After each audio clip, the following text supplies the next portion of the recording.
मैं डॉक्टर विनय कुमार पटेल आज आपके सामने एक नए टॉपिक लेके पुनः उपस्थित हुए हैं और वो टॉपिक है मध्यकाल में प्रांतीय राज्य। यानी मध्यकाल के बीच में मध्यकाल में जो छोटे छोटे राजवंशों का उद्भव हुआ। कुछ राजवंश तो ऐसे थे जो कि उद्भव हुए और कुछ राजवंश जो पहले से चले आ रहे थे उनका पुनर्निर्माण किया गया। यानी हम मध्यकाल के छोटे राज्यों के इतिहास को हम दो भागों में बांट सकते हैं। एक भाग है कि जो नए रूप से बने और दूसरे प्रांत हैं जो कि पहले से बने हुए थे और वो फिर उनका पुनर्निर्माण किया गया या पुनर्स्थापना किया गया। पहले प्रकार के राज्यों में हम बात करेंगे जौनपुर,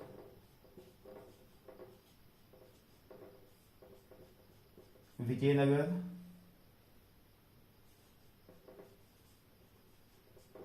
बहमनी।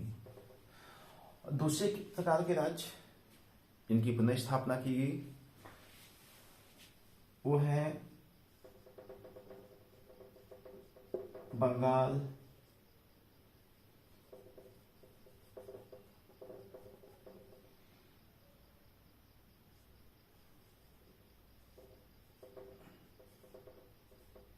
दिल्ली,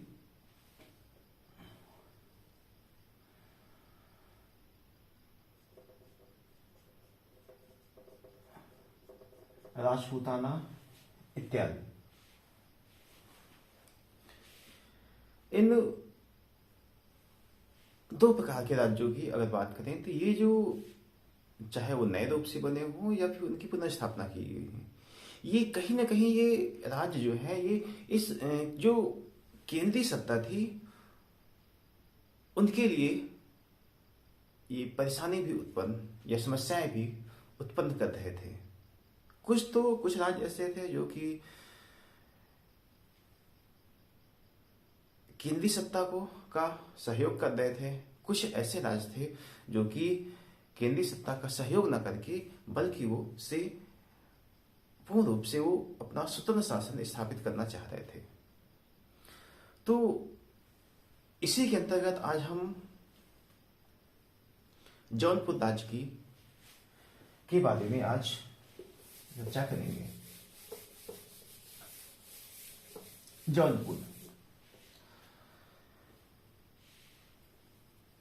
जौनपुर जो कि उत्तर प्रदेश का एक जिला है वर्तमान में,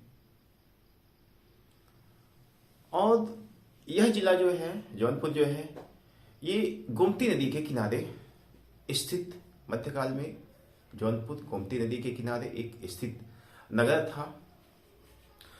1359 ईस्वी में 1359 ईस्वी में तुगलक वंश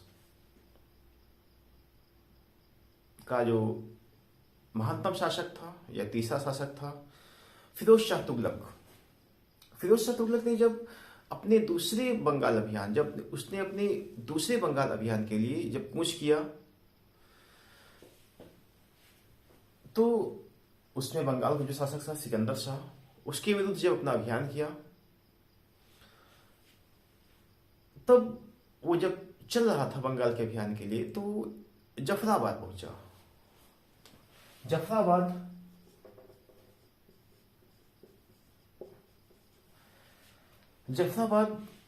पहुंचा तो वहां पे क्या हुआ, वहां पे बहुत भयंकर वर्षा होने लगी और जब वर्षा होने लगी तो फिरोज शाह तुगलक वहीं पर वो कुछ समय के लिए रुक गया और उस स्थान पे करीब वो 5-6 महीने तक रहा। 5-6 महीने तक वो वहां पे रहा और एक दिन जब वो टहल रहा था तो उसने देखा कि गोमती नदी के दूसरे किनारे पर गोमती नदी के दूसरे किनारे पर एक भवन था, एक मकान था, पुराना मकान, एक भवन दिखा, जिसे कहा जाता है कि रत्तगढ़ का कि एक विस्थापित शासक था।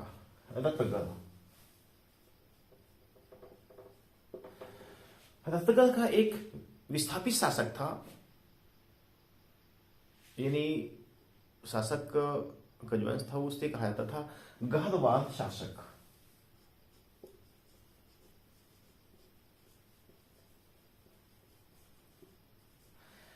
रत्तगढ़ का जो विस्थापित शासक था, गहरवाल शासक था। माना जाता है कि इस गहरवाल शासक ने उस भवन को नदी के दूसरे किनारे जो था उसको बनवाया था, जो कि बहुत दर्शनीय, बहुत खूबसूरत था, बहुत अच्छा भवन था। और उस भवन को देखने के बाद फिरोज शाह तुगलक एकदम उस भवन के प्रति एकदम मनमोहित हो गया, एकदम मनमोहित हो गया। और फिर उसने निश्चय कर लिया कि मैं यहीं पर मैं एक नए नगर बसाऊंगा, एक नए नगर की नींव डालूंगा या बसाऊंगा। और फिर इसी उद्देश्यों को लेके उसने 1359-60 ईस्वी में इस गोमती नदी के दूसरे तट के किनारे एक नए नगर की नींव डाली, जिसे जौनपुर कहा जाता है। जब इसकी नींव डाली गई तो उस समय फिरोज शाह इसको फिरोजाबाद, इसका नाम जो रखा वो जौनपुर नहीं था बल्कि फिरोजाबाद था।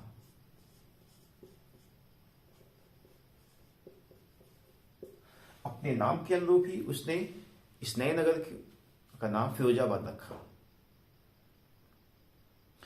और ऐसा कहा जाता है या ऐसा माना जाता है कि एक दिन जब फिरोज शाह तुगलक सो रहा था तो सपने में उसके पूर्व जो शासक थे, उसका एक हिसाब से कहा जाए तो चचेरा भाई भी था, मोहम्मद बिन तुगलक, उसके सपने में आया और उसने इस फिरोज शाह तुगलक को आदेश दिया या निर्देशित किया कि ये जो नया नगर है, ये जो स्थापित इसकी आप नींव डाले हैं, इसको आप मेरे नाम से करिएगा। और जब सुबह उठा तो उसने उन बातों को याद किया और फिर उसने मोहम्मद बिन तुगलक के बचपन के नाम यानी जूना खां या जौना खां के नाम से जूना खां या जौना खां के नाम से इस जौनपुर, यानी जिसको फिरोज शाह तुगलक ने फिरोजाबाद नाम दिया था, उसको उसने जौनपुर नाम से कर दिया। जो भी है, ऐसा कहा भी जाता है, ऐसा माना भी जाता है कि जौनपुर का जो नाम रखा गया वो मोहम्मद बिन तुगलक की बचपन के नाम जूना खां या जौना खां के नाम से रखा गया।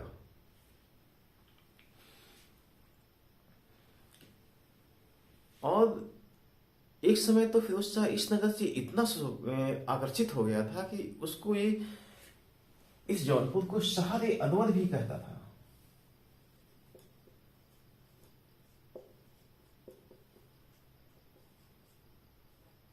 शहर-ए अनवर, शहर-ए अनवर नाम भी देना चाहता था। लेकिन थोड़ा सा हम समझे कि इस जौनपुर राज उसको स्थापित करने कोई न कोई, अगर कोई शहर कोई शहर या कोई नगर अगर स्थापित किया जा रहा है तो उसके पीछे कुछ न कुछ ऐसे कारण होंगे कि किन्हीं न किन्हीं कारणों से इस नगरों की स्थापना की गई होगी। तो इन्हीं में से एक कारण था कि इस नगर की स्थापना, एक जो कारण ये दिखाई देता है कि जब वो वहां पे रुका हुआ था, जफराबाद में रुका हुआ था,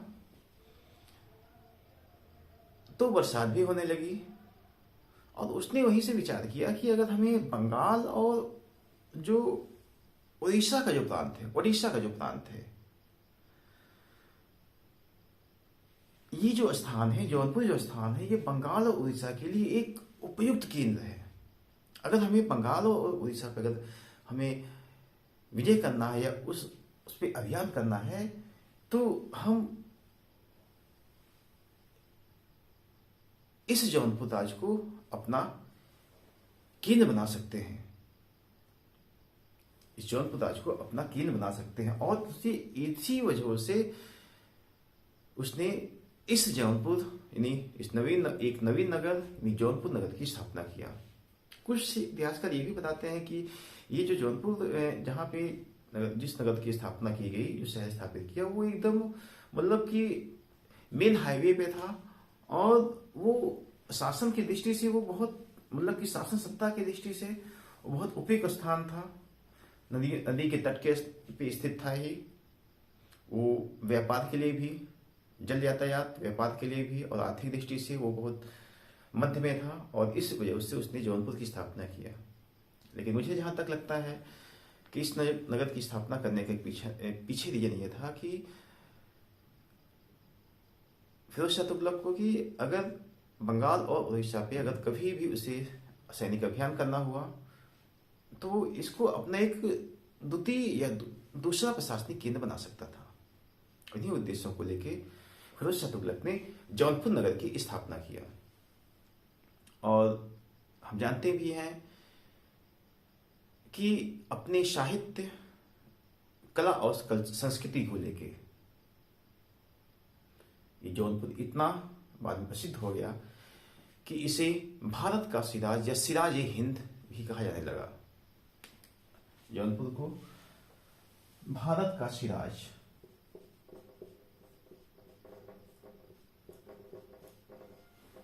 भारत का सिराज या सिराज ए हिंद के नाम से जाना जाने लगा मध्यकाल में।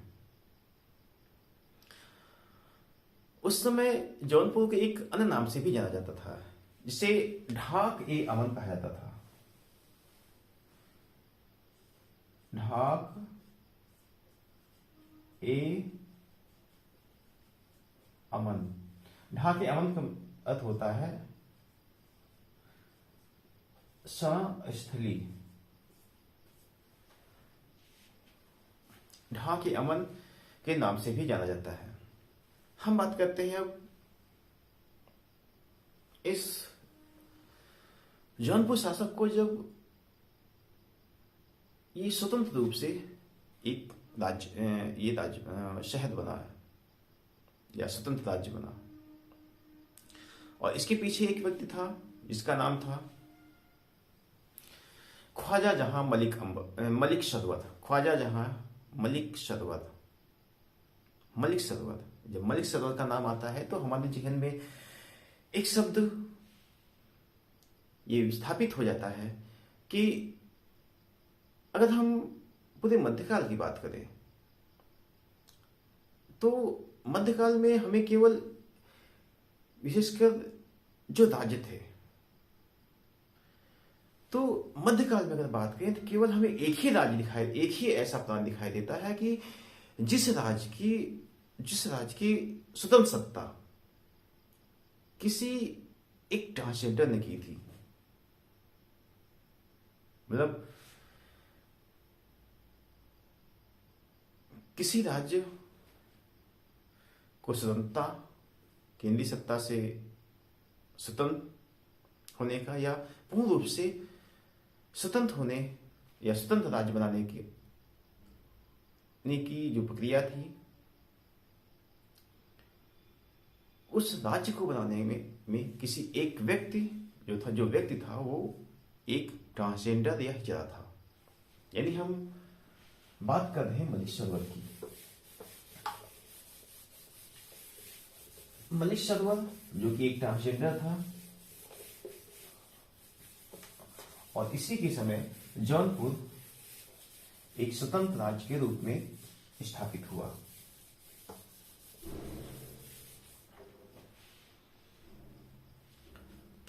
मलिक सरोवर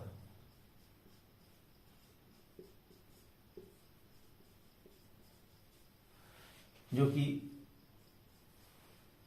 जौनपुर का पहला स्वतंत्र शासक था। मलिक सरोवर जो कि एक ट्रांसजेंडर था, हिजड़ा था, और यह मोहम्मद बिन तुगलक, जब तुगलक शासक का जो दूसरा शासक था, महानतम शासक अगर माना जाए, मोहम्मद बिन तुगलक किस समय मलिक सरोवर एक दास था। जैसा कि शम्स ए सिराज अफीफ अपनी जो पुस्तक थी, जो कृति थी, तारीख ए फिरोजशाही, शम्स ए सिराज अफीफ ने अपनी पुस्तक तारीख ए फिरोजशाही को कहता है कि जो मलिक सरोवर था, ये शाही जवाहर खाने का ये अधीक्षक था। ये शाही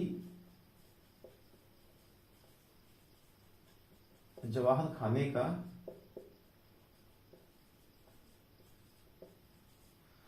अधीक्षक था। शाही जवाहर खाने का अधीक्षक था। जब फिरोज शाह तुगलक शासक बना, उसके बाद जब 1388 ईस्वी में फिरोज शाह तुगलक की जब डेथ हो गई, जब उसका देहांत हो गया, तो फिरोज शाह तुगलक के देहांत होने के बाद उसके उत्तराधिकारियों में सत्ता प्राप्ति के लिए एक युद्ध होने लगा। और इस सत्ता प्राप्ति में जब युद्ध होने लगा, तो उसमें मलिक सरोवर ने क्या किया, उसने इस उत्तराधिकारी के युद्ध में उसने बहुत ज्यादा हिस्सा लिया और ये मुख्य भूमिका निभाया।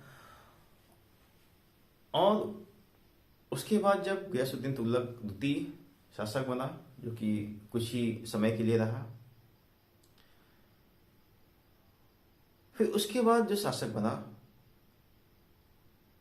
तुगलक वंश में, वो बना सुल्तान अबू बक्र अब तुगलक वंश का शासक बन गया।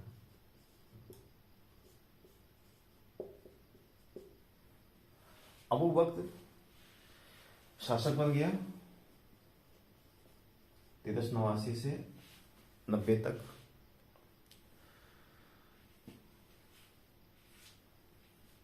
जब अबू बक्र शासक बना, तो उसने, क्योंकि मलिक सरोवर ने उसको शासक बनने में बहुत सहयोग दिया था, तो अबू बक्र ने इसे शहर की उपाधि दिया, शहर बना दिया।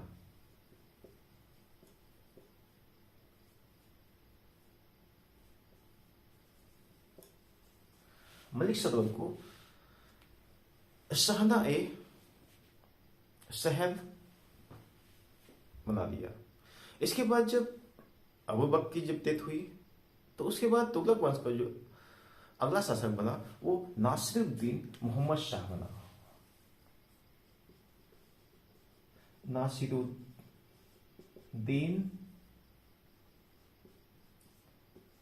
मोहम्मद शाह, जो कि तुगलक वंश का अबू बक्र के बाद अगला शासक बना। अब नासिरुद्दीन मोहम्मद शाह को भी इसने, जिसका शासनकाल था 90 से 94 तक, 1390 से 94 ईस्वी तक, जब ये शासक बना, तो फिरोज शाह नासिरुद्दीन मोहम्मद शाह के शासक बनने में भी मलिक सरोवर ने बहुत मुख्य भूमिका निभाई थी। तो इसके एवज में नासिरुद्दीन मोहम्मद शाह ने क्या किया कि उसने इसको, मलिक सरोवर को एक उपाधि दिया, इसे ख्वाजा जहां कहता है। मलिक सरोवर को ख्वाजा जहां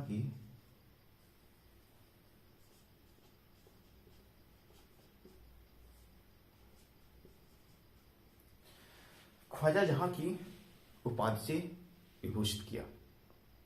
और फिर उसने क्या किया, इसको अपना प्रधानमंत्री या वजीर बना लिया नासिरुद्दीन मोहम्मद शाह ने।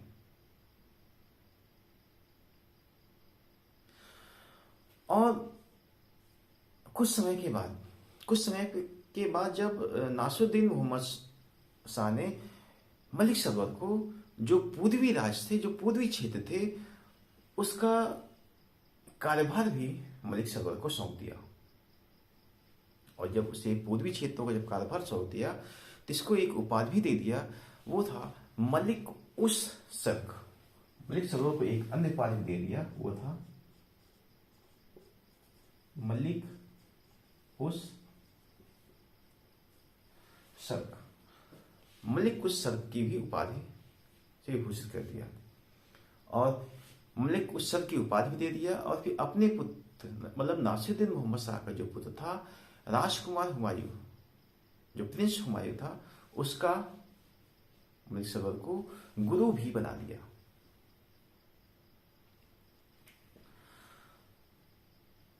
मलिक सरवर क्योंकि तुगलक सत्ता को बहुत सहयोग दे रहा था, जितने भी शासक बन रहे थे, और इसके सहयोग की वजह से जो तुगलक वंश था कि जो शासक थे वो भी काफी दिनों तक शासन करते रहे।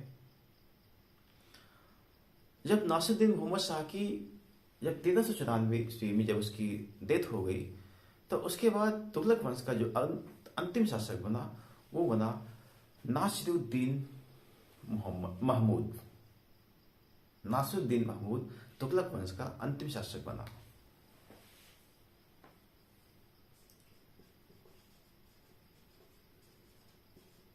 नासिरुद्दीन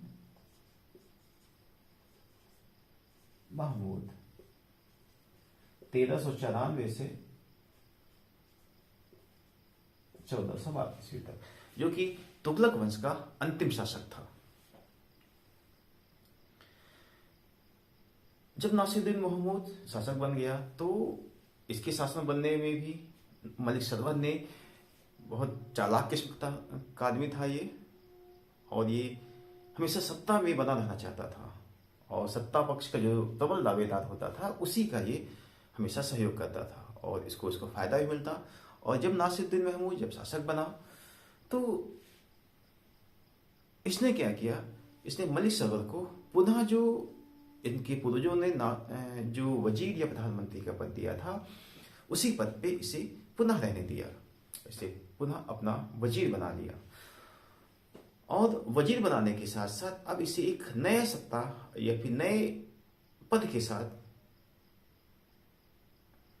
इसे नया पद दिया गया, यानी वो नया पद था, अब उसे जौनपुर का राज्यपाल बना दिया गया। मलिक सरवर को अब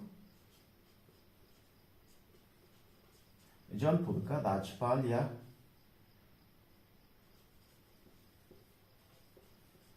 गवर्नर बना दिया गया और राज्यपाल या गवर्नर बनना।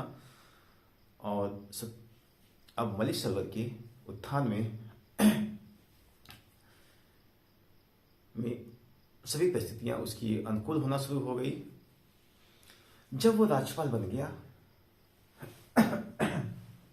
जब गवर्नर बना दिया गया, तो कुछ समय उसने नासिरुद्दीन महमूद के समय दोआब में छुटपुट विद्रोह भी हुए, उस दोआब के विद्रोह को भी उसने दबाया।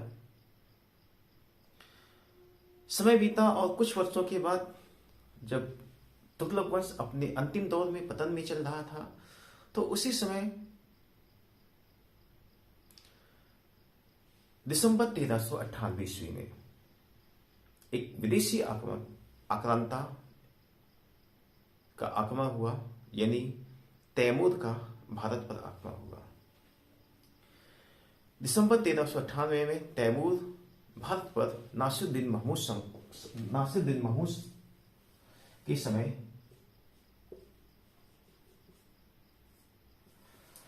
भारत पर आक्रमण किया और वो दिल्ली में करीब 15 दिनों तक वो इतना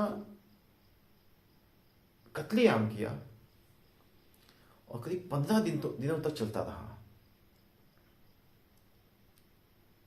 मतलब जब वो दिसंबर 1398 में वो भारत पर आक्रमण किया, यानी दिल्ली पर आक्रमण किया, तो वहां पे रुका और वो पूरे दिल्ली को लुकता रहा।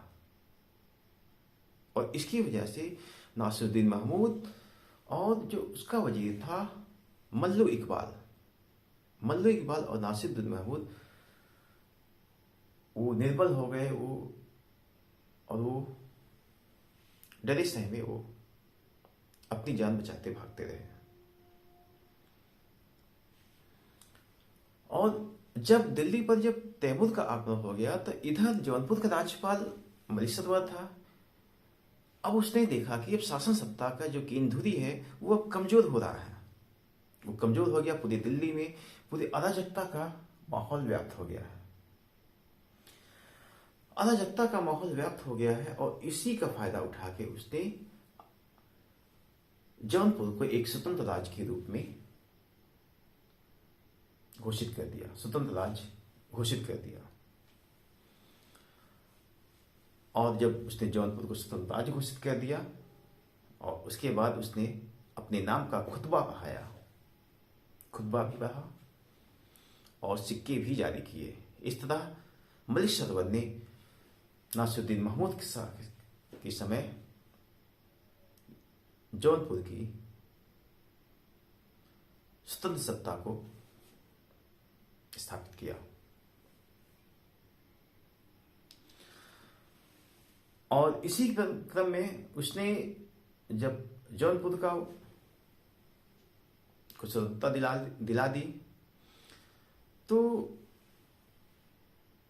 इसका जो पुत्र था, मलिक सतवर का जो पुत्र था, यानी कहा जाए दत्तक पुत्र, कि खुद ट्रांसजेंडर था तो पुत्र तो होगा नहीं, तो जो गोद लिया था, इसका जो दत्तक पुत्र था, जो गोद लिया हुआ पुत्र था, उसका नाम था मलिक मुबारक। मलिक मुबारक को इसने मलिक कुश सर की उपाधि दी। मलिक मुबारक को मलिक सतवर ने जो इसका दत्तक पुत्र था, इसको इसने एक उपाधि दे दिया, वो था मलिक कुश सर्क।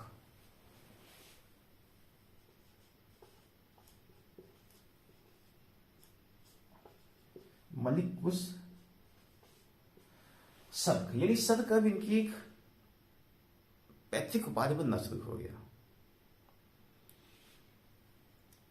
जब उसने अपने पुत्र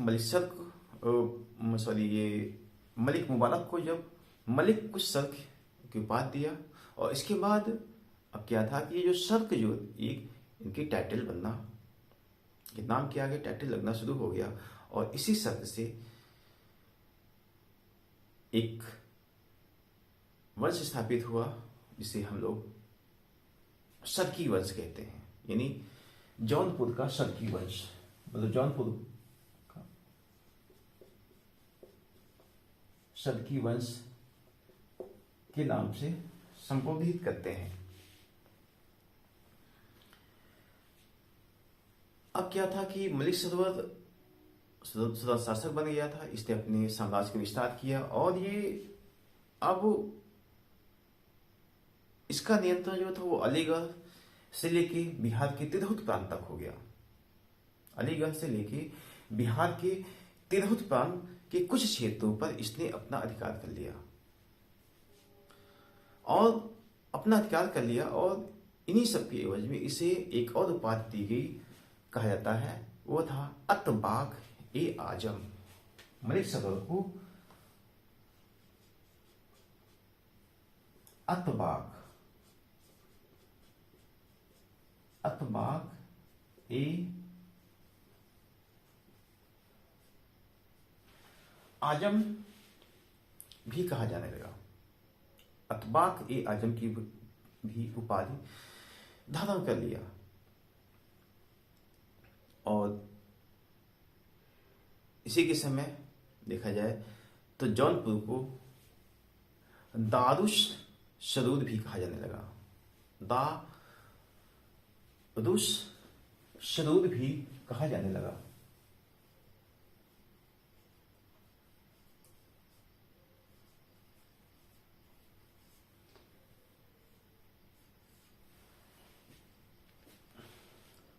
जौनपुर को दादुश सदूद भी के नाम से भी संबोधित किया जाने लगा। जौनपुर को यह उपाधि दी गई। लेकिन एक विशेष बात यह थी कि जब स्वतंत्र शासक भी बन गया, लेकिन इसने कभी सुल्तान की उपाधि धारण नहीं की। जैसे दिल्ली सल्तनत का संस्थापक कुतुबुद्दीन ऐबक था, तो उसने मलिक और सिर्फ हसालात की उपाधि धारण कर ली, लेकिन उसने कभी भी सुल्तान की उपाधि धारण नहीं की। वैसे ही मलिक सरवर ने कभी भी ये अपने को नाम के आगे सुल्तान की उपाधि को नहीं लगाया। और अंततः 1399 ईस्वी में मलिक सरवर का देहांत हो जाता है। मलिक सरवर का जब देहांत हो गया, तो इसके बाद शासन सत्ता को संचालित करने के लिए जौनपुर का जो अगला शासक बना, वो इसका दत्तक पुत्र, मलिक सरवर का जो दत्तक पुत्र था, मलिक सरवर के बाद का जो दत्तक पुत्र था, उसका नाम था कदम फूल, यानी मुबारक शाह शर्की। अगला जो शासक बना वो बना मुबारक शाह। अब शर्की की जो उपाधि थी, ये अब इनका अनुवांशिक उपाधि हो गया, मुबारक शाह शर्की, जो करीब 2 वर्षों तक शासक रहा।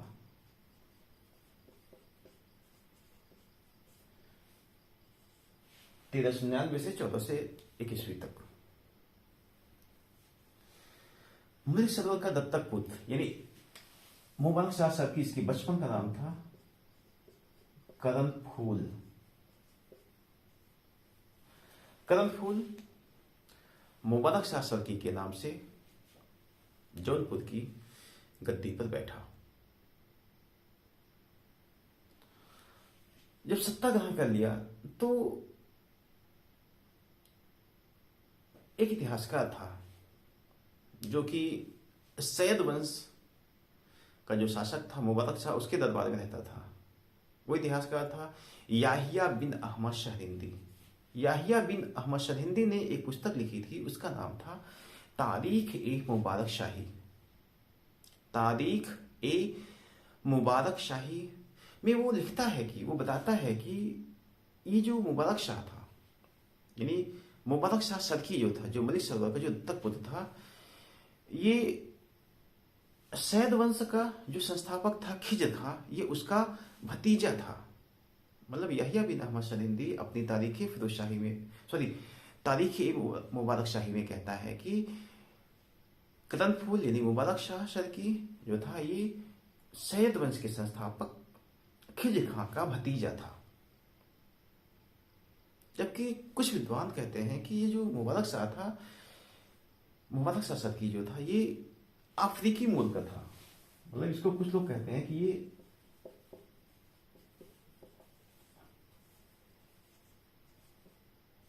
अफ्रीकी मूल का था, बताते हैं, लेकिन ये मत सही नहीं प्रतीत होता है कि वो अफ्रीकी मूल का था। और इसने अपने पिता के खिलाफ, क्योंकि इसके पिता मलिक सरवर ने कभी सुल्तान की उपाधि नहीं धारण की थी, तो जब सत्ता पर बैठा, गद्दी पर बैठा, तो इसने पहली बार जौनपुर के इतिहास में पहली बार ने सुल्तान की उपाधि धारण की।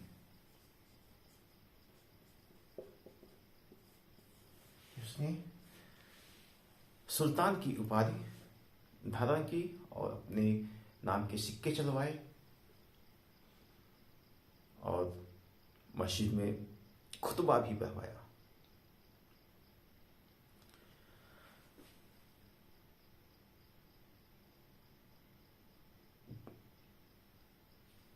क्योंकि जब ये शासक बना था, तो उस समय तुगलक वंश का अंतिम जो शासक था नासिरुद्दीन महमूद शाह, वो तुगलक वंश में उसमें नासिरुद्दीन महमूद शाह शासक था। और नासिरुद्दीन महमूद शाह का जो वजीर था मल्लू इकबाल, मल्लू इकबाल ने क्या किया कि उसने देखा कि हमारे जब दिल्ली सल्तनत में जब विदेशी आक्रमण हुआ था तो उस समय इस अराजकता का फायदा उठाकर मलिक सरवर ने अपने को स्वतंत्र घोषित कर लिया था। तो नासिरुद्दीन महमूद और मल्लू इकबाल ये चाह रहे थे कि अभी जौनपुर राज्य को हम अपने अंतर्गत हस्तगत कर लें, इसको हम अपने राज्य में इसको मिला लें। और उन्होंने मिलाने की कोशिश भी किया, लेकिन मल्लू इकबाल असफल रहा और अंततः देखते हैं कि कुछ समय के बाद जौनपुर के दूसरे शासक मुबारक शाह सदकी का भी 1402 ईस्वी में इसका करीब देहांत भी हो जाता है। और इस तरह सदकी वंश का दूसरा शासक मुबारक शाह सदकी का अंत हो जाता है। और 1402 ईस्वी में मुबारक शाह सदकी के देहांत के बाद जौनपुर के इतिहास में एक सबसे महानतम शासक गद्दी पर बैठता है, यानी तीसरा शासक जो जौनपुर का स्वतंत्र इतिहास में था, जिसे सबसे महानतम शासक कहा जाता है, वो था इब्राहिम शाह सदकी। इब्राहिम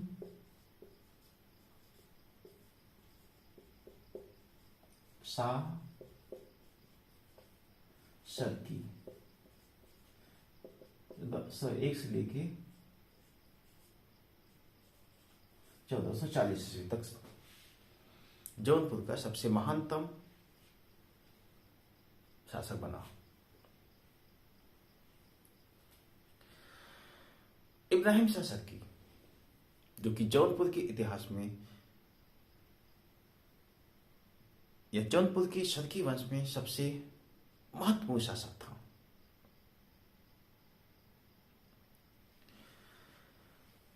यह इब्राहिम शाह सदकी जो था, ये मुबारक शाह का छोटा भाई था। यह मुबारक शाह का एक छोटा भाई था और करीब 1401 ईस्वी में ये जौनपुर की सदकी राजवंश में ये सिंहासन पर बैठा, गद्दी पर बैठा।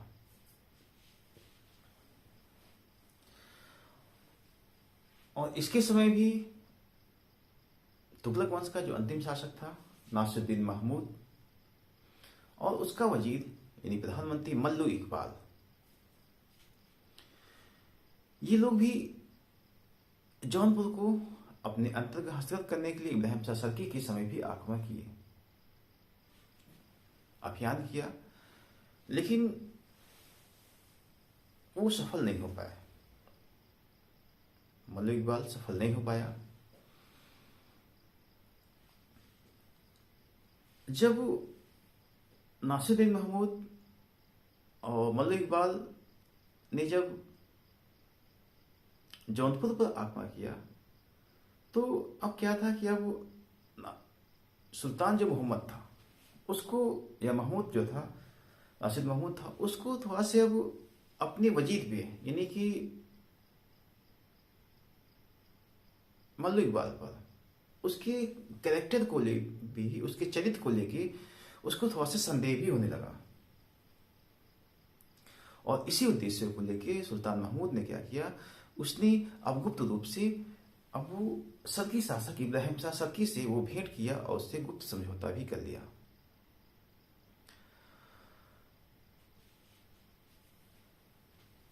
गुप्त समझौता भी कर लिया और गुप्त समझौता करने के बाद सुल्तान महमूद ने, या नासिरुद्दीन महमूद ने, सुल्तान महमूद ने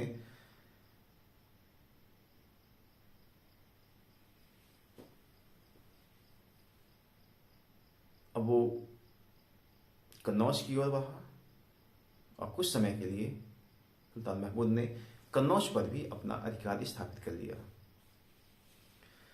अब जब कन्नौज पर सुल्तान महमूद का अधिकार हो गया तो जो वजीर था उसका मल्लू इकबाल, अब ये इसको लगने लगा कि इसकी जो स्थिति है बहुत कमजोर हो गई और अपनी कमजोर स्थिति को देख के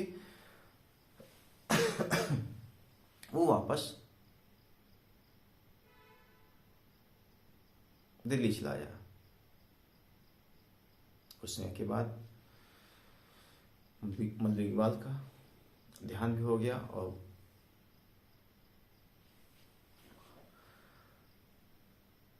अब क्या था कि जब कन्नौज पर जब सुल्तान महमूद का अधिकार हो गया तो इब्राहिम शाह सदकी क्या किया कि अब इसको भी लगने लगा कि हम इस जो कि कन्नौज जो उसके पूर्वजों के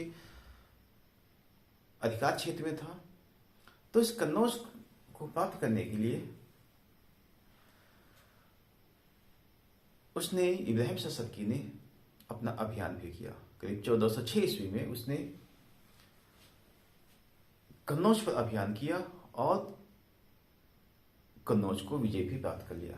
कन्नौज पर इब्राहिम शाह सदकी ने 1406 ईस्वी में उस पर विजय भी प्राप्त कर लिया। अब कन्नौज जब इसके अंतर्गत आ गया तो इसने क्या किया कि उस समय का राज्य था, उस समय राज था बंगाल, और बंगाल का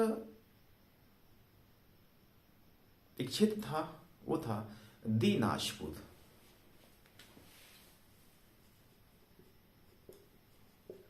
बंगाल का एक क्षेत्र था जो कि वर्तमान में जिला भी माना जाता है। दिनाजपुर का जो यहाँ का जो राजा था,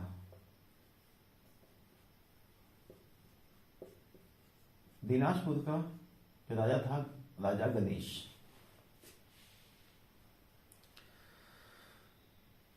इब्राहिम शाह सदकी ने जब जौनपुर पर विजय प्राप्त किया, कुछ समय तक वो जौनपुर में शासन करता रहा। फिर करीब 1414-15 ईस्वी में वो उसने बंगाल के अंतर्गत दिनाजपुर के राजा गणेश के विरुद्ध अभियान किया। गणेश के विरुद्ध अभियान करने का एक रीजन यह था कि जो राजा गणेश था ये बहुत निर्दयी किस्म का, और ये क्या था, ये अपनी जनता पे ये अपनी जनता पे बहुत अत्याचार भी करता था, बहुत निर्दयी किस्म का था, अयोग्य शासक था, और ये अपनी जनता पे ये बहुत अत्याचार करता था। और जनता, जो मुस्लिम जनता थी, वो बहुत नाराज भी थी इस राजा गणेश से। और इसी समय एक चिश्ती संत थे, पंडुआ के चिश्ती संत थे, उनका नाम था नूर कुतुब ए आलम। नूर कुतुब ए आलम, जो कि पडुआ के रहते थे, इनका निवास स्थान था। तो पडुआ के संत, सूफी संत, चिश्ती संत नूर कुतुब ए आलम, वो राजा गणेश के अत्याचारों से इतना वो भी परेशान थे कि आम जनता भी परेशान थी। तो उन्होंने इस राजा गणेश से मुक्ति पाने के लिए इब्राहिम शाह सदकी को बंगाल पर आक्रमण करने के लिए आमंत्रित किया। और कुछ समय के बाद इब्राहिम शाह सदकी ने बंगाल पर अभियान किया और आक्रमण किया। लेकिन राजा गणेश भी बहुत चालाक किस्म का था। उसने क्या किया कि उसने अपनी स्त्री को निर्बल जान के उसने इब्राहिम शाह सदकी के साथ समझौता कर लिया, और समझौता करके इब्राहिम शाह सदकी की अधीनता स्वीकार कर लिया। इस तरह इब्राहिम शाह सदकी ने कन्नौज को भी पुनः प्राप्त किया और बंगाल के अंतर्गत, यानी बंगाल के कुछ भाग को भी, अपने कुछ क्षेत्रों को भी अपने अंतर्गत हस्तगत कर लिया, जो एक बहुत बड़ी विजय थी सदकी वंश के लिए। अब हम थोड़ा से इब्राहिम शाह सदकी के जो सांस्कृतिक कार्य थे,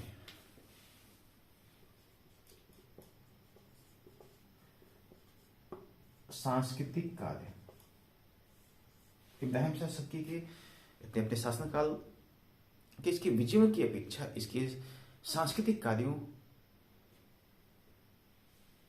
को आम जनता या भारतीय इतिहास में ये ज्यादा प्रसिद्ध भी, अपने सांस्कृतिक कार्यों के लिए ये बहुत ज्यादा प्रसिद्ध है। और इसी के समय जौनपुर का विकास हुआ और जौनपुर भारत का सिराज भी कहा जाने लगा। इब्राहिम शाह सदकी वंश का महानतम शासक था ही, और इसने खुद अपने को सिराज ए हिंद घोषित किया। इब्राहिम शाह सदकी खुद अपने को सिराज ए हिंद की उपाधि धारण किया या घोषित किया। और इसी के समय जौनपुर को भारत का सिराज भी कहा जाने लगा। इसने इतना जौनपुर का विकास किया कि उसे भारत का सिराज भी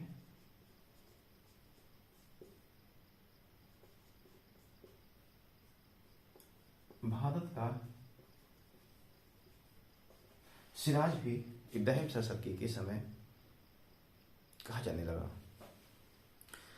यही नहीं, इब्राहिम शाह सर्की जो था ये शिक्षा, कला, साहित्य में बहुत रुचि रखता था और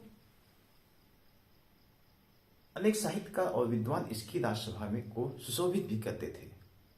महान संरक्षक भी था, सुशोभित भी करते थे। और इन्हीं वजहों से ये जौनपुर जो था वो एक प्रसिद्ध केंद्र भी बन गया था। एक मैथिली के एक विद्वान थे, यानी जिनको इब्राहिम शाह सर्की ने अपने राज्य में संरक्षण दिया था, वो थे विद्यापति ठाकुर। विद्यापति ठाकुर को भी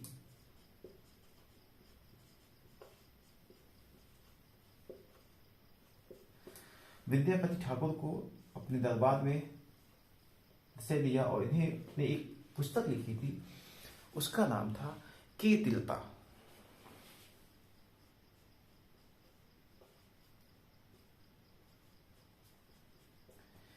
विद्यापति ठाकुर को प्रशय दिया और उन्होंने एक पुस्तक लिखी कीर्तिलता। इसके साथ साथ उसने दिल्ली के काजी शिहाबुद्दीन इब्राहिम को भी, दिल्ली का जो काजी था शिहाबुद्दीन इब्राहिम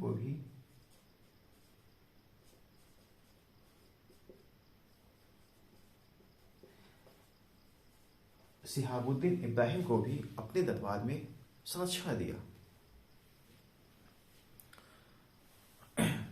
और जौनपुर के इतिहास में एक नवीन प्रकार की शैली का जन्म हुआ, विशेषकर स्थापत्य कला के क्षेत्र में। वो शैली थी सर्की शैली।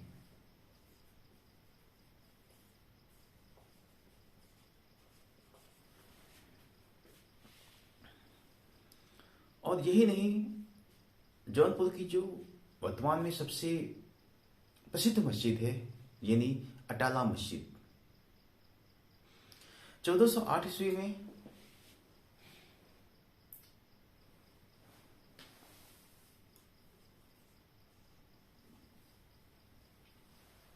इब्राहिम शाह सर्की ने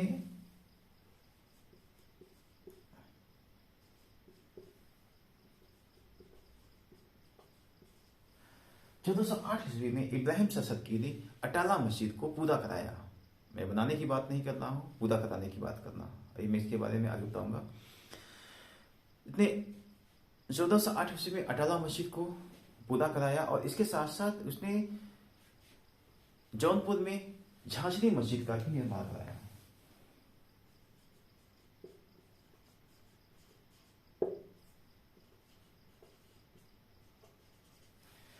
झांझरी मस्जिद का भी निर्माण कराया। और इसके समय इब्राहिम शाह सर्की के समय फारसी के ग्रंथों की भी रचना की गई, जैसे हाशिया ए हिंदी, बहर उल मवज या मवाज। एक हाशिया ए हिंदी, दूसरा बहर उल मवाज, तीसरा फतवा ए इब्राहिम शाही। जैसे फारसी के ग्रंथों की भी रचना इब्राहिम शाह सर्की के समय की गई। और यही नहीं, इब्राहिम शाह सर्की ने शिक्षा के क्षेत्र में अनेक विद्यालयों की भी स्थापना किया और महाविद्यालयों की भी इसने स्थापना किया। इब्राहिम शाह सर्की की जब 1440 ईस्वी में जब उसकी डेथ हो गई, देहांत हो गया, तो उसके बाद जो अगला शासक बना वो इब्राहिम शाह सर्की का जो सबसे बड़ा पुत्र था महमूद शाह।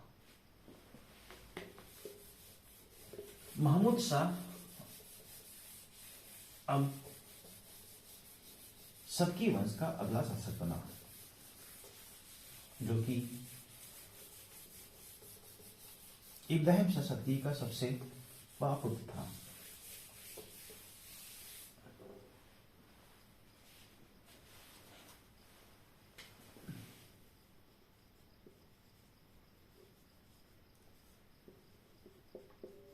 महमूद शाह 1440 से लेकर 1457 ईस्वी तक।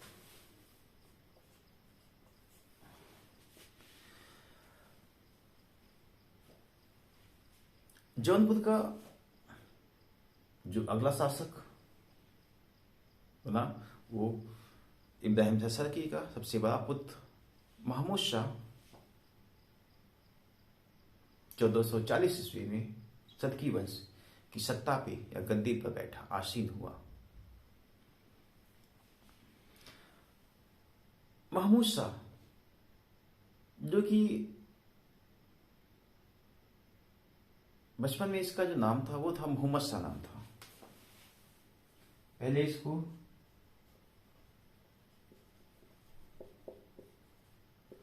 मोहम्मद शाह इसका नाम था। जब गद्दी पर बैठा था इसने अपना नाम ये महमूद शाह के नाम से ये शासक बना। महमूद शाह के नाम से जब गद्दी पर बैठा तो इसने अपने पिता के कार्यों, अधूरे कार्यों को पूरा करने की कोशिश किया। इसने सोचा अपने साम्राज्य का विस्तार करने की कोशिश किया, लेकिन यह असफल रहा। अंततः केवल इसके समय एक ही इसकी सबसे बड़ी सफलता थी, वो थी चुनाव की विजय। सबसे बड़ी जो सफलता थी वो थी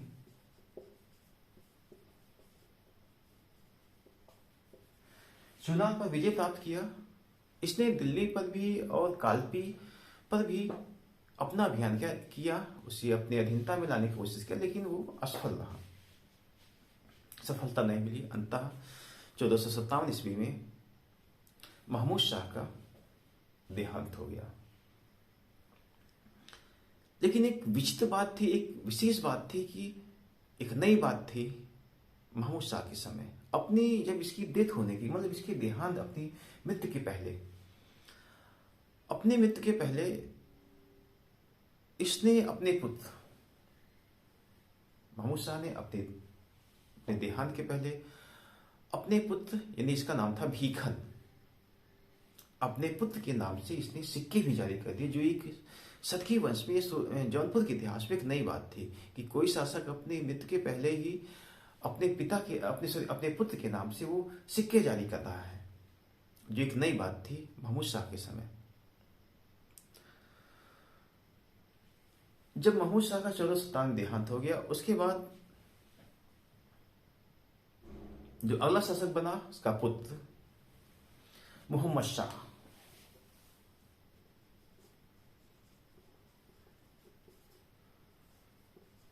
मोहम्मद शाह सदकी वंश का अगला शासक बना और ये केवल साल भर के ही लिए सदकी वंश का शासक रहा मोहम्मद शाह।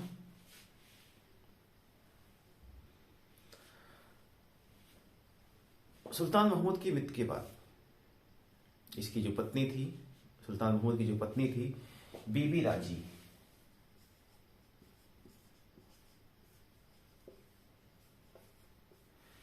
सुल्तान महमूद शाह की पत्नी बीबी राजी का पुत्र जिसका नाम था भीखन, जो मैंने अभी बताया था,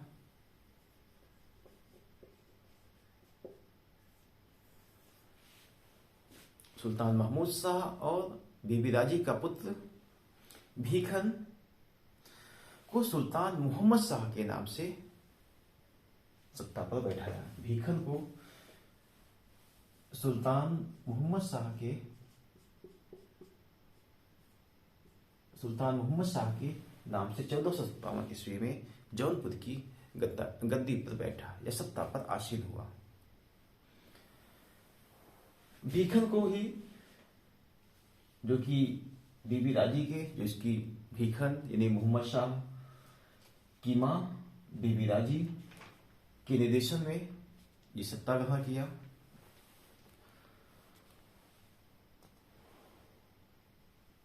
जो कि इसकी मां काफी योग्य शासिका थी, काफी योग्य थी, और अपने पुत्र को शासन सत्ता में वो सहयोग भी करती रही। लेकिन पुत्र जो था इसका मोहम्मद शाह, ये बहुत अयोग्य था,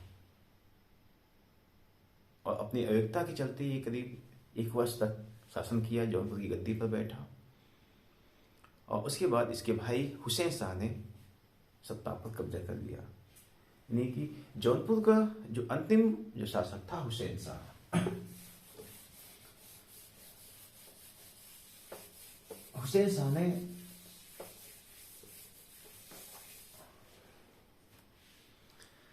अपने भाई से सत्ता प्राप्त की, और वो जौनपुर का अंतिम महानतम शासक था।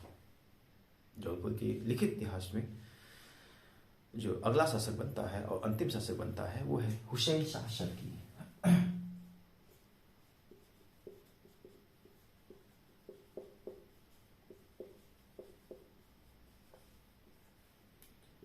हुसैन शाह शर्की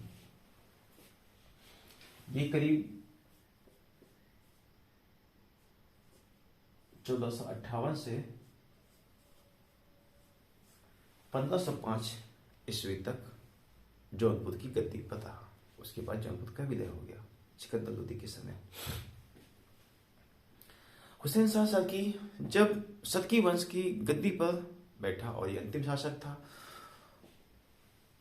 और उस समय जब गद्दी पर बैठा तो दिल्ली में एक नए राजवंश का उदय हो गया था, और वो राजवंश था जिसे लोदी वंश या प्रथम अफगान वंश कहते थे। और उसका जो संस्थापक था वो था बहलोल लोदी। बहलोल लोदी जो कि बहुत शांतिप्रिय शासक था, लोदी वंश का संस्थापक भी था, बहुत शांतिप्रिय शासक था।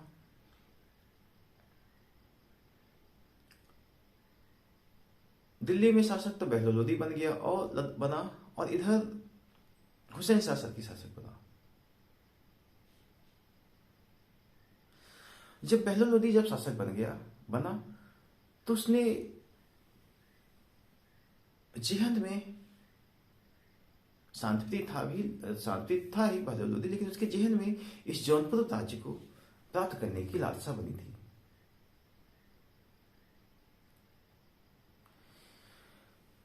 लेकिन वो युद्ध करना नहीं चाह रहा था। पहले सोचा बहलोल लोदी ने कि किसी तरह अगर इस समझौते से मान जाए तो ठीक है। उसने बहलोल लोदी ने जौनपुर के अंतिम शासक हुसैन शाह शर्की के पास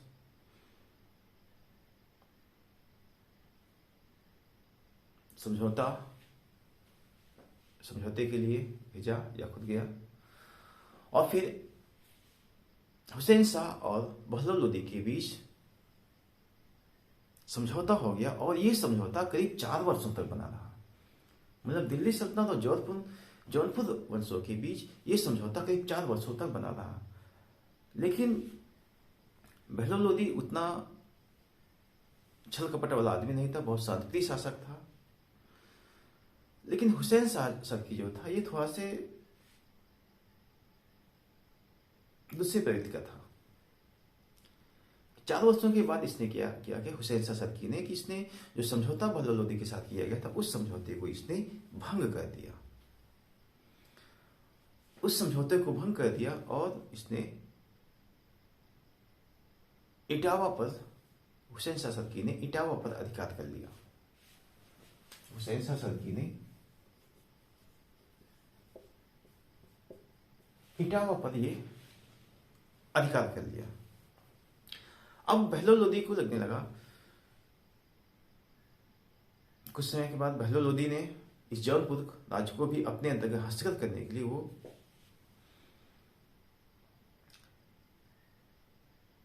दिल्ली से एक सेना लेके 1479 ईस्वी में 1479 ईस्वी में 1479 ईस्वी में बहलोल लोदी अपनी सेना के साथ जोधपुर पर आक्रमण किया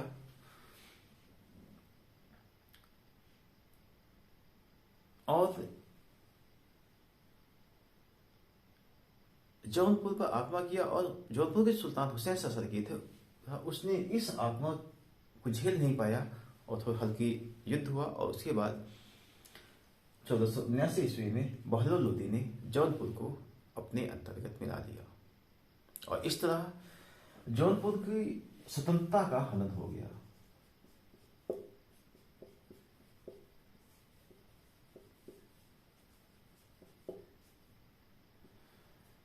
जौनपुर की स्वतंत्रता का अंत हो गया। जो उसका अभी तक स्वतंत्र अस्तित्व था जौनपुर का, वो समाप्त हो गया। और फिर बहलोल लोदी ने अपने पुत्र बाबक शाह को जौनपुर का गवर्नर बना दिया। बहलोल लोदी ने अपने पुत्र बाबक शाह को अब जौनपुर का गवर्नर बना दिया। कुछ समय के बाद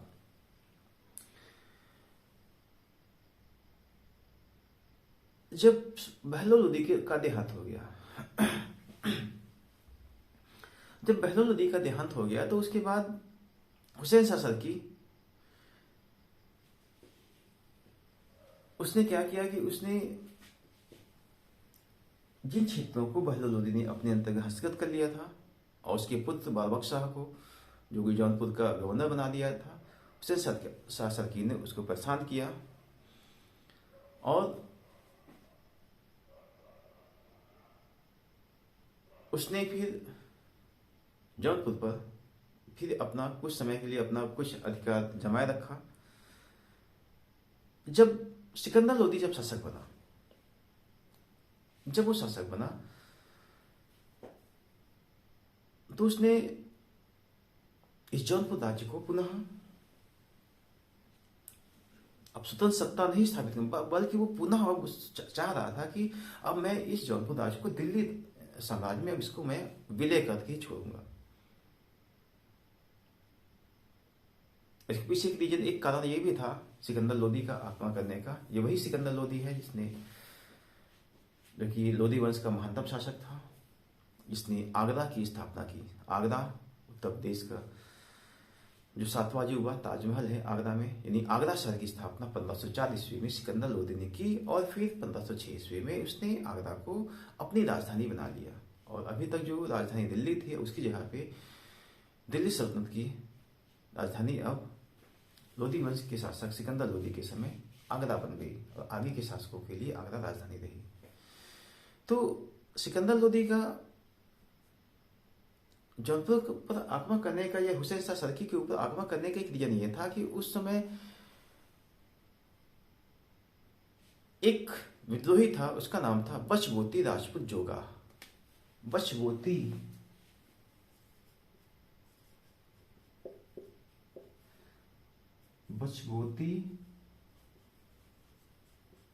राजपूत जोगा। ये जो बचबोती राजपूत जोगा था, इसने हुसैन शाह सल्जूकी के दरबार में या उसके यहाँ ये तशय लिया हुआ था, उसके यहाँ आश्रय लिया हुआ था या उसके यहाँ शरण लिया हुआ था, और जो कि सिकंदर लोदी का बहुत विरोधी था। सिकंदर लोदी उसको पराजित करना चाह रहा था और इसी उद्देश्य को लेकर सिकंदर लोदी ने जौनपुर पर करीब 1494 ईस्वी में उसने जौनपुर पर पुनः आक्रमण किया।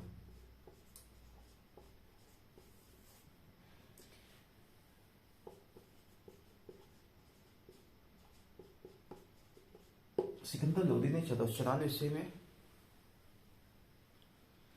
जौनपुर पर आक्रमण करने के लिए वो चला और बनारस से करीब 36 मील की दूरी पर, बनारस से करीब 36 मील की दूरी पर अब हुसैन शाह सल्जूकी और सिकंदर लोदी की सेना के बीच एक भयंकर युद्ध हुआ 1494 ईस्वी में। इतना भयंकर युद्ध हुआ कि हुसैन शाह सल्जूकी इसमें पराजित हो गया और वो पराजित होने के बाद वो बंगाल भाग गया, बंगाल के रास्ते भागते हुए चला गया। जौनपुर छोड़कर वो चला गया, वो बंगाल भाग गया और बंगाल की ओर जाते हुए वो एक स्थान था कुलगांव। हुसैन शाह सरकी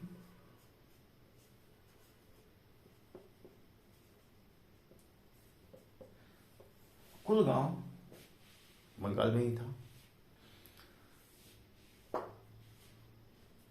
कुलगांव की ओर चला गया और वहां पे कुछ समय वहां रुका और कुछ समय के बाद उसी कुलगांव में 1505 ईस्वी में, कुलगांव में ही 1505 ईस्वी में हुसैन शाह सरकी का देहांत हो गया, मृत्यु हो गई।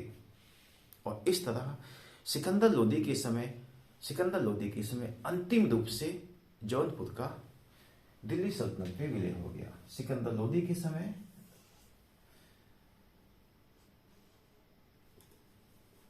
जौनपुर का दिल्ली राज्य में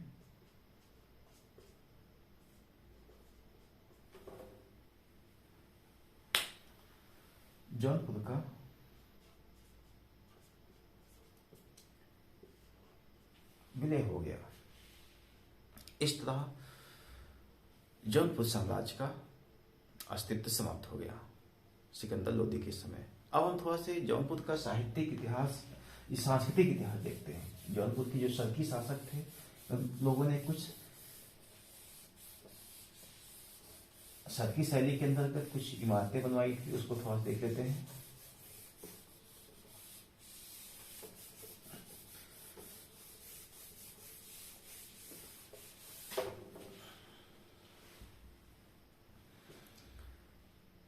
जौनपुर के इतिहास में सरकी शैली की एक अपनी अलग पहचान है और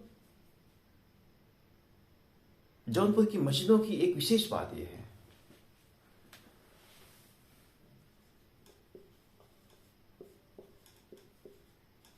सरकी शैली की इमारतें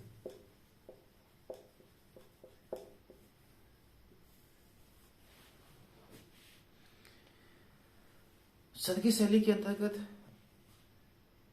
जौनपुर की जो मस्जिदें बनाई गई उसकी एक विशेष बात है जो कि हमें अन्य किसी भी प्रांतीय राज्यों में नहीं दिखाई देता। वो ये है कि यहाँ के जितने भी मस्जिद बने उसमें महिलाओं के लिए उसमें विशेष प्रबंध था। मस्जिदों में महिलाओं के लिए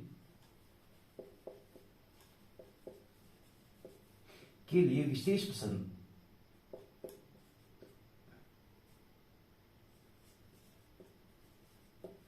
मस्जिदों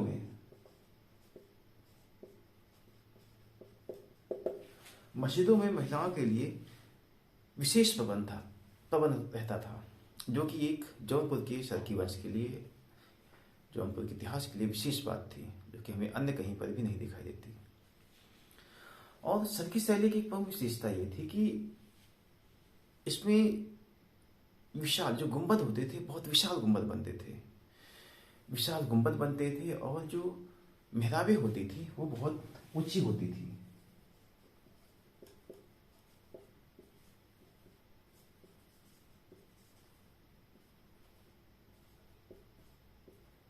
ऊंची मेहराब,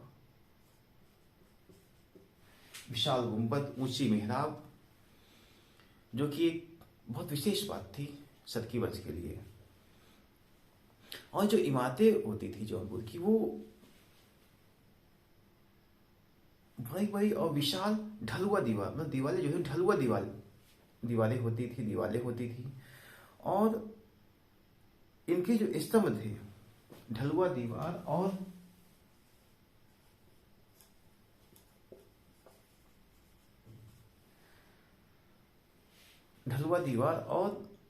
वर्गाकार स्तंभ,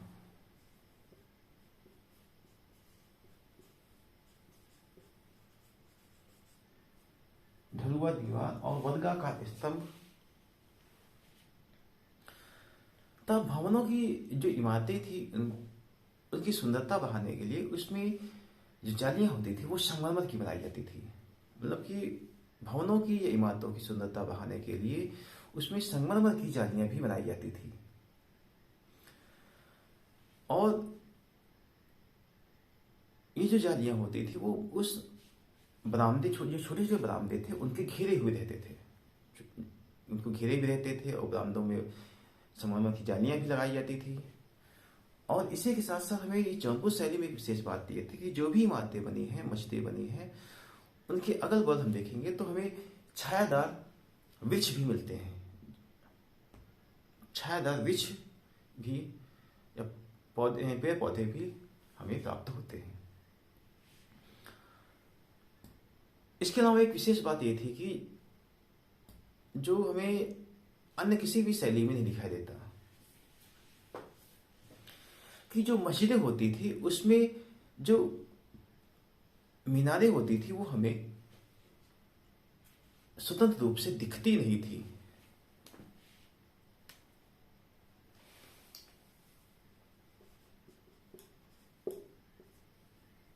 मीनारें स्वतंत्र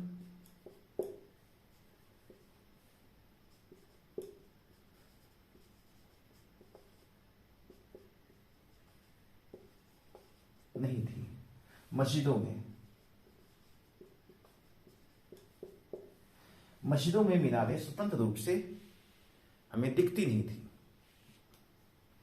जो एक विशेष बात थी सर की शैली में। स्वतंत्र मीनारें नहीं होती थी मस्जिदों में। पहली इमारत की बात करते हैं, वह है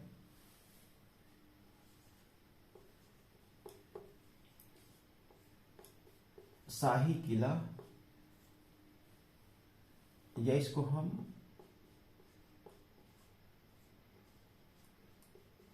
करार दुर्ग भी कह सकते हैं।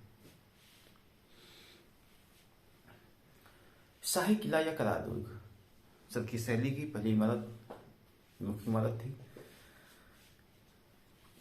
ये जो शाही किला या करार दुर्ग